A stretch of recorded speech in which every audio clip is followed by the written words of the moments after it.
नमस्कार, मी पंजाब डक। आज आहे 27 जुलै 2025 आणि मी आहे आमच्या इथल्या कसुरा नदीवरून पाहू शकता असा पूर गेलेला आहे। सगळ्या शेतकऱ्याचं आतोनात नुकसान झालेलं आहे। तर शासनानं खरं तर या शेतकऱ्याला मदत करायला पाहिजे।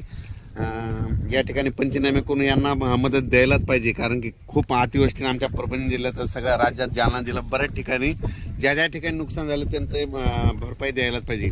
आणि आज या ठिकाणाहून मी शेतकऱ्यासाठी एक खास करून एक आनंदाची बातमी देणार आहे, कारण की राज्यामध्ये उद्या 28 तारखेला म्हणजे उद्या सोमवारी सूर्यदर्शन होणार आहे। पाऊस थोडी विश्रांती घेणार आहे, म्हणून हा अंदाज लक्षात घ्यायचा। राज्यात सांगायचं झालं तर पूर्व विदर्भ, पश्चिम विदर्भ, दक्षिण महाराष्ट्र, उत्तर महाराष्ट्र, कोकणपट्टी, खानदेश जवळपास 4-5 दिवस सारखा पाऊस चालू होता।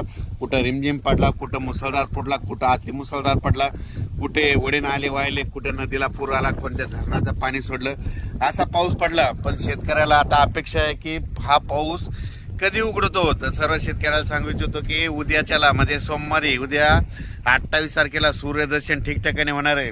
29 तारखेला आणखीन खूप ठिकाणी सूर्यदर्शन होणार आहे, म्हणून हा अंदाज लक्षात घ्यायचा। ज्या ठिकाणी पाऊस नाही पडला तसं म्हणजे आज 27 तारखेला बऱ्याच ठिकाणी पाऊस पडणार आहे। काही ठिकाणी सूर्यदर्शन होईल आणि परत जोराचा पाऊस आज आणि उद्याचे दिवस पडणार आहे, म्हणून हा अंदाज लक्षात घ्यायचा। पण एकदम असं बंद होणार नाही। उद्याचे दिवस आणखी थोडा पाऊस आहे, फक्त मात्र उद्याच्याला मात्र उद्यापासून थोडी विश्रांती घेणार आहे, म्हणून हा अंदाज लक्षात घ्यायचा। शेतकऱ्यांना एक विनंती, आता काय करायचं, 28 तारखेच्या नंतर सूर्यदर्शन झाल्याच्या नंतर तुम्ही काय करा, जवळपास 11 तारखेपर्यंत 11 ऑगस्टपर्यंत म्हणजे पाऊस विश्रांती घेईल। मग तितक्यामध्ये तुम्ही शेतीचे कामे करून घ्या, फवारणी करून घ्या, खत घालून घ्या, कारण की राज्यामध्ये जवळपास 10-12 दिवस विश्रांती पावसाची राहील। विश्रांती जरी राहिली तर तुम्हाला एक सांगतो की ऑगस्ट महिन्यात देखील समजा 1 ते 11 ऑगस्टच्या दरम्यान भाग बदलत आपला स्थानिक वातावरण तयार होऊन पाऊस पडणार आहे।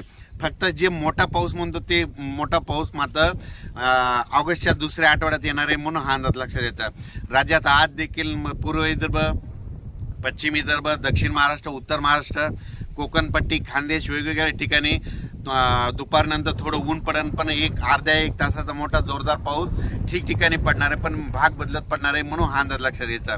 पण राज्यात मात्र उद्यापासून मात्र सूर्यदर्शन सोमवारपासून 28 जुलैपासून सूर्यदर्शन होणार आहे, म्हणून खास करून हे अंदाज लक्षात घ्यायचा।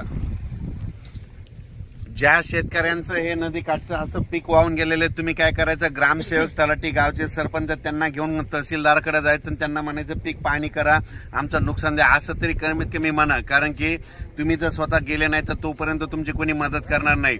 वाटल्यात त्यांना बोलून आणा, त्यांना फोटो काढून तिथं दाखवा।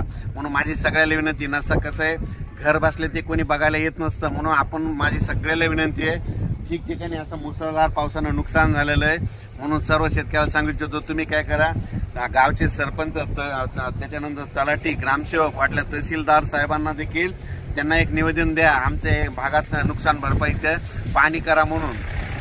अचानक वातावरणात बदल झाला तर लगेच एक विषय दिला जाईल।